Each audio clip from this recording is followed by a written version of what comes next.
Hello Sopite, Tuni Hin, Sopi James Kipgen Konin, Thusim Khat, Nam Khankho Kidehi, Anangai Hom Kitawiti, Thumakai, Hichi Thusim Hi, 2023 February La Atu, Sopi James in Nasur Hitan, Ahin, Anasut Simon Lozea, Tuta Ahi, Ahin Ta Sud Hi, Jutale, Hichi Thusim Hi, Apet Petna, Gel to Ahin Sud Hi Zen, Asut Hilzong. Dingin chat na ban chamin ichi thusima ngai ma the khale anake thim to te tun thusim chu pan taw te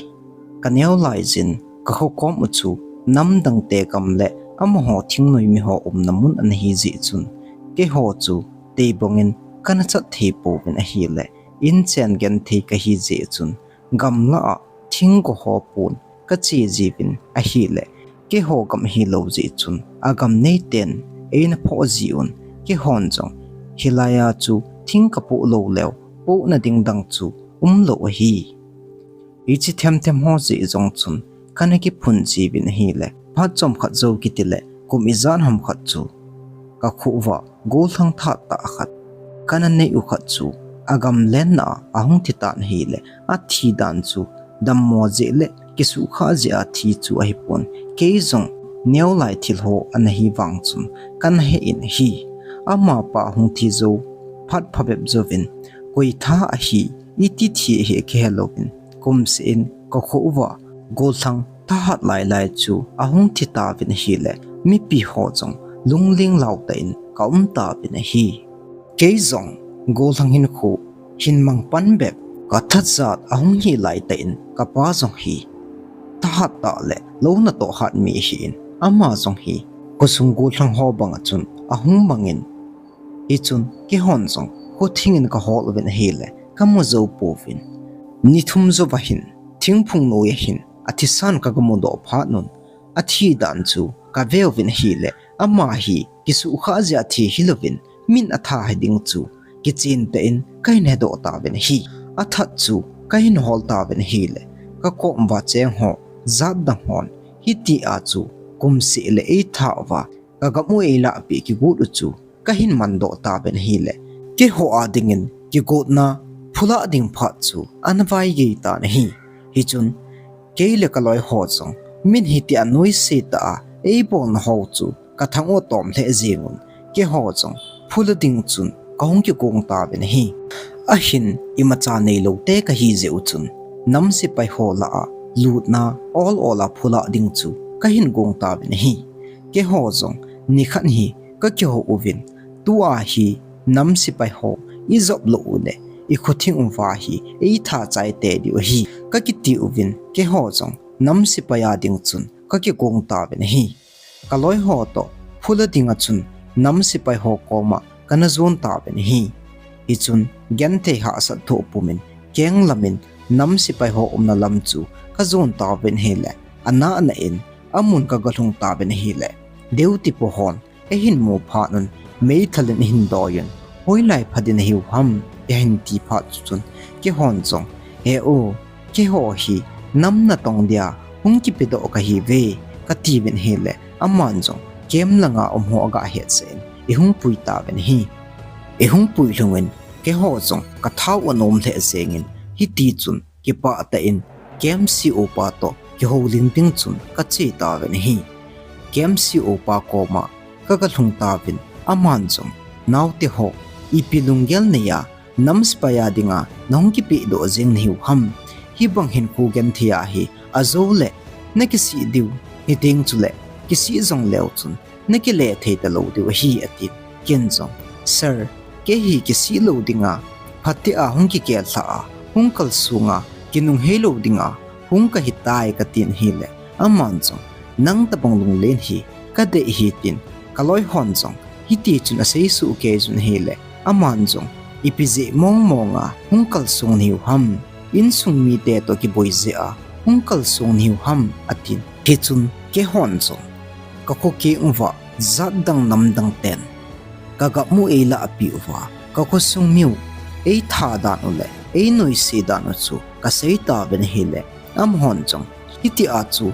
kanam ka zat mi te again thi monga hi le iki thu khom ta hi deu ham tin ke ho jong ei la lut ta ben hi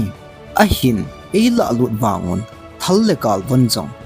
ei ki von sa nai pu bin duty jong ei pu sa nai hi lai chun hi a je chu hi che ho kan tham ma song wa ka ki si kha lew ke ho dia ke le na ding chu chan se pi u hi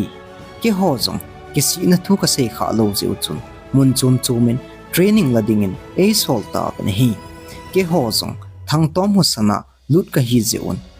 ka bol zo siu in ka ki ham bolun ka ki ham bol je uchun ka lo thing le on hi tha thum zo vin training zong ka hin chai ta ben hele lam kai ho pa chan sang ta zong ka hung changun hi chun ke ho zong kem mun langin ka hung ki le ta ben hele am hon zong gal von thing se nin ei vonun thalong ei pita ben hi hi zo chun keile ka loi ho chu squad khat in ei koyon hele ka ki tho kom thei le na hi hi ti chun ka hung mu le phat la ni ko hung chal chal tan ke ho chong phate ta a nam sipaya jaw ka hi ta jiun ka in sung mi teu vai hla na ka nei nom ji uchun kem si upa koma suti ni khat cha hi jong le ka ki thu mon hi le e hin phal pi on hi ke ho jong in langa dingin ka hungun hi le homiten tu pi ta in e na le mun hi ke ho jong ka thun wa panin ki pa thu sei loi e til kho loi hi ti chun phat nom ta in kamangun ke ho jong azingin kem langin ka ke le pai ki ta ben hi hi ti chun phal le ni ko hung chal chal len le ka khuwa gol thang tha lai la in that ji gal mi te chun Eimi ko khat chu anabulu un thil le lo ho chu ana chompi on hi ke ho organization in jong ka za do phanun kem si opa in commander khat ap bin ke ho squad ho chu e the luts on hi ke ho jong amun chu ka galung ta ben hele e chi za dang te nam spe ho chu ko sungin anadim se nun ke hon jong ko sung chu ka kim velun chom khat jovin ka hin kap pan ta ben hele chi a ka ki kap to na wa chun ke hon mi nga ka kap tiun ama hon ke ho lang mi khat e kap kha pi un a hin la thina chan chu ana to pon hi iti a helai khomun chu galmi ten a hin bulu jing thei di wa pha chun ke ho zo helai muna chun mi som tabong keile nen kom denun a ki su kha pa chu kem langa din apota ben hi ke hon jong o ka nga un chom khat jovin ka ki kap to pi teu chu mi som thum lang a hung kon phaki nun ka ki kap to phaki nun ke ho chu keile na ka hi je uchun ka chapa ho chu a hi thei chanin ka vengin hi le amo chu a ha che che un keizung hi ti amun khana ka pan chinga hi le galmi te chu mondang tanga kuna hung lu ting mi te jong thi chai ding gam jong ki chan lo ding ke ho jong ka thi chai di hi pha nen keizung ka thang to min am ho lang chu kama no in kamo phut jing tan hi le chipe ta chun mi thum ke ma ta chun ka kap li tan e chun am ho chong a ki chawin pangzo talovin anung zam ta ben hi e chun ke hon jong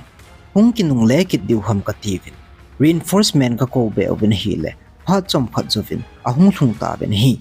reinforcement ho hung thun pha nen firing a zaw ho si chu kem langa ki chol ding chun e sol le ta ben ke jong kem langa din e sol ta ben e chun e jong kem mun ka ka thunin kem si opan ka pan dan le ka han san dan chu ana za ji chun e pa chale je gan hi kem si opan e mu chun chibai e bolin gol thang nang tabang lam ka na pan lo le oi pang di ham nomin ke chonin lang jing ni khole organization a hi commander khat na hi na ding kin khat inei diu phone do na jong inei diu he tai atin hi ke jong chi thu ka za phat chun ka ki pa le jingin ka loi ho in jong e pa cha thei le jingon hi halo so bete hi chan hin thusim na chai taw hetin hi chi thusim hin sun sopi james Kipgen chunga KIPATHU kain phonge chule aban lang le chapter 2 hin ngai khom ki deu hi zen like share le subscribe bol pumin ananga ajingote